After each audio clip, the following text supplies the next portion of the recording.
કાલે જ અયોધ્યા જવું છે.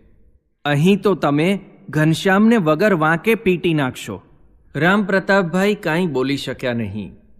ઘનશ્યામ આંખમાં આંસુ સાથે રામ પ્રતાપ સામું કોઈ ન જુએ તેમ મંદ મંદ હસતા હતા.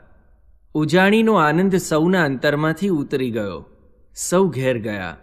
ઘેર જઈ ભાભીએ કહ્યું, ઘનશ્યામ ભૈયા, તમે જમ્યા નથી, થોડું જમી લ્યો. મારે જમવું નથી, મારે તો મા પાસે જવું છે. સુવાસિની ભાભીના પ્રેમને અશ્રુ દ્વારા બહાર જોવાની ઘનશ્યામની ઈચ્છા હતી. ભાભીને ઘનશ્યામના શબ્દોથી લાગ્યું કે ઘનશ્યામે તેનામાં માનો પ્રેમ ન જોયો. તે વિહવળ બની એકદમ ઘનશ્યામને ગોદમાં લઈ રડી પડ્યા.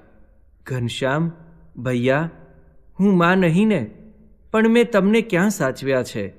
તમારા ભૈયાએ આટલું માર્યા તો પણ હું આવી નહીં. ઓ માં! એમ બોલતા સુવાસિની ધ્રુસકે રડવા લાગ્યા.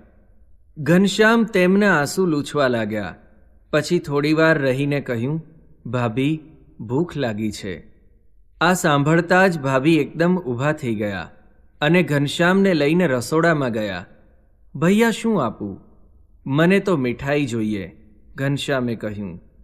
તરત જ ભાભીએ ઉજાણી માટે મીઠાઈ બનાવી હતી તે ઘનશ્યામને આપી. ઘનશ્યામ ધીરે ધીરે ખાવા લાગ્યા. થોડું ખાઈને હાથ ધોઈ નાખ્યા. પછી ભાભી પાસે જઈને કહ્યું, ભાભી, તું હવે રડતી નહીં હો, આપણે અયોધ્યા નથી જવું. સુવાસિનીને આ સાંભળી શાતા વળી.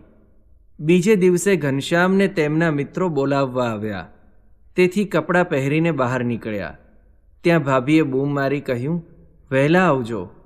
હો, એટલું કહીને ઘનશ્યામ ઘરની બહાર દોડી ગયા. છપૈયાથી આવેલા તેમના મિત્રો તેમની રાહ જોતા હતા. મિત્રો સાથે ઉત્તર તરફ ચાલ્યા. એક તળાવની પાળ ઉપર પર્ણકુટી બાંધીને હરિદાસ બાવાજી રહેતા હતા.